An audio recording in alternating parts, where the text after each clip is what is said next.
Why Suicides? Audio 2. No work remains impossible if one has the confidence.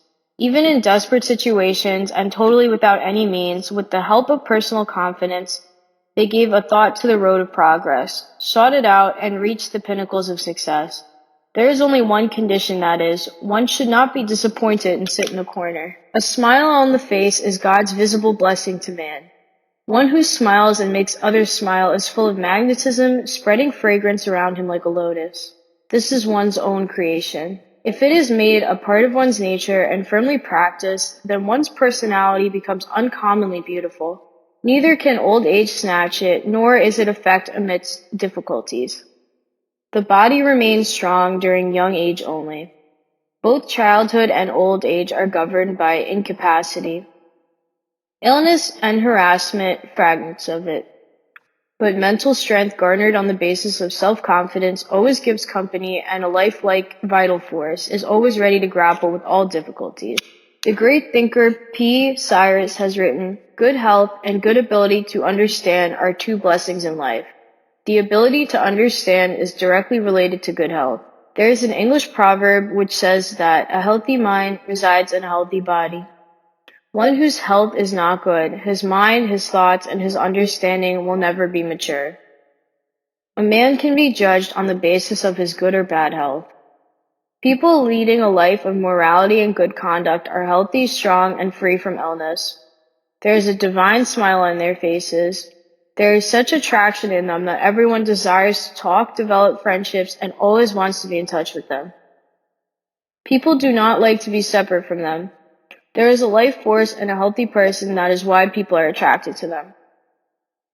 Everyone in the world has so many personal problems that he has no desire to learn or listen to others' problems. He has a greater desire to meet and obtain cheer from others.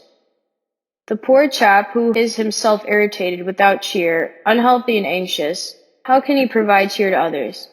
How can he attract others to him? It is said that people do not help a pauper.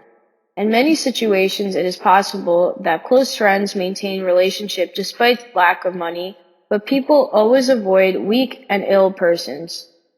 One can never think of benefiting from them. Such persons are considered to be a curse on society and the nation. A weak person is forced to live a life of suppression because of lack of courage and lack of spirit of adventure. Nobody is ready to become a companion of the weak person to the extent that God forgets a man cursed with weakness. In this world, lack of strength is a very big sin causing unhappiness, whether this is physical, mental, intellectual, or any other type. Health and strength only are the pillars of happiness and peace. Lack of these two causes God knows how much bitterness and restrictions in life.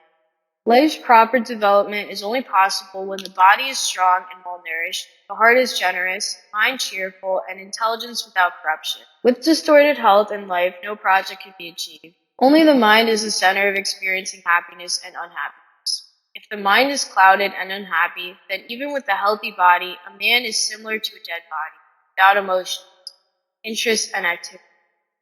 The person will not feel happy in any work, nor will feel like talking to anyone. When the mind is unhealthy and unhappy, even the occasions of happiness appear painful. With mental unhappiness, hunger and sleep are also reduced. Hence, mental health is very much essential for happiness and cheer. In their absence, nothing remains for the man except to suffer from unhappiness. Mental health is nothing but freedom from lust, anger, jealousy, malice, disappointment, dejection, restlessness, and dissatisfaction. If the mind is healthy, it is essential to experience happiness, peace, cheer, and contentment. Sometimes troubles come and destroy man's cheer. Many people give up their patience when faced with such troubles. Never do this. Troubles come on everyone, and after coming, go away also. Let us face them cheerfully, let us welcome them smilingly, and beat them and drive them away. We must constantly rely on our self-confidence and do not allow it to slacken or weaken. Forget the painful experiences of your past. Never allow them a place in your mind, because they are obstacles in the path to your happiness. You should always think about happiness, mentally move in an atmosphere of happiness. Go on thinking about happiness. To a large extent, almost all disease do not have roots in the body. Many people die before time because of distress, afflictions, sudden troubles, or sudden calamities. But many mental afflictions gradually and slowly produce their effect and make the man ill. Because of long-term grief, circulation of blood slows down. The face looks pale, the skin dry, and the eyes look dirty. It is a common rule of the body that the wish for joy, entertainment, hope, love, and happiness makes the body strong and gives it plenty of health. There is also the truth that fear, sadness, jealousy, hatred, disappointment, distrust, and other mental distortions also cause illness in the processes within the body. Mental balance is kept going with the series of events, either real or imaginary, favorable circumstances. It depends on the person's sentiment or sensitivity on whether he will avert it by taking them lightly or decades to face them with courage, or becomes afraid and loses his own mental balance. If the person is cowardly or too sentimental, then for him, even a small event also assumes a large proportion, and even a slightly fearful imagination stirs him and perturbs him.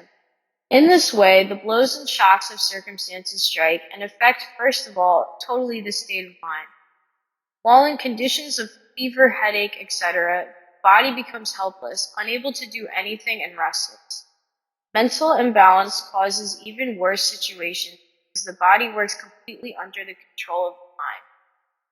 To obtain success and prosperity in life, it is man's bounden duty to make his mind cultured.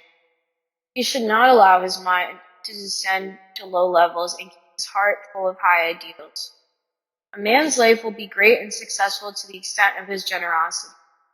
Only narrow-mindedness makes a man's life restricted and dissatisfying. The mind is overall controller of a man's life. Life's destiny will be in accordance with the mind of man. Mind should be considered the mold of man's life, and man's life should be considered the reflection of his mind. The extent to which this mold is beautiful, neat, and perfect, to that extent man's life would also be cast in that mold and be neat, perfect. Happiness and peace are not available in any external means and gadgets. Happiness and peace reside within man's tendencies. One whose tendency of heart is cheerful, contented, and joyous, he will have joy and cheer on every occasion. One whose mind is sad, lazy, and dissatisfied will be engulfed by jealousy, suffocation, dissatisfaction, and restriction. One who has purified his mind and controlled it, he does not require any assistant in the whole world. An obedient mind is man's greatest and real assistant. Purification of the mind in itself is a really big penance. Worry, fear, anger, suspicion, wrong type of thinking, and all of these, main wrong attitude or wrong type of thinking is at work. Disappointment, feeling of inferiority, feeling of helplessness also can make a person handicapped. The way in which others can be stopped on the path of sin, the same way one should be alert and awake regarding one's own self.